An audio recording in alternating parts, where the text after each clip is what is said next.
Trump pa ditë për shpifje gazetën New York Times kërkon $15 milion dëmshpërblim. Presidenti i Shteteve të Bashkuara të Amerikës Donald Trump ka njoftuar se do të ngrej një padi për shpifje kundër New York Times, duke kërkuar një dëmshpërblim masiv prej $15 miliardë.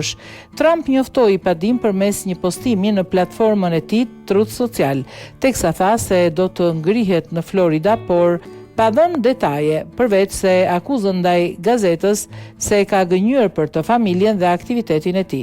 Sot kam derin e madh të ngrej një padi prej $15 miliardë për shpifje kundër The New York Times. New York Times është lejuar të gënjej, të shpif dhe të më përgojoj ligjërisht për një kohë shumë të gjatë dhe kjo ndalet tani, shkroi Trump. Presidenti i Shtetet Bashkuara të Amerikës e quajti atë një nga gazetat më të këqija dhe më të degeneruara në historinë e vendit tonë, duke u bërë në mënyrë efektive zëdhënëse e Partisë Demokratike të krahut të majt radikal.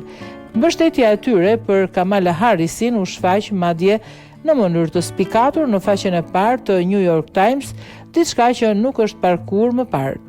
Times ka gënjur për dekada për presidentin tuaj të preferuar, mua, familjen time, biznesin tim, lëvizjen America First, Mega dhe kombin ton në tërësi. Në vitin 2023, një gjyqtar rrëzoi një padi të ngritur nga Trump pas së kohë ish president kundër New York Times, duke thënë se pretendimet në padi dështojnë si çështje ligjit kushtetues.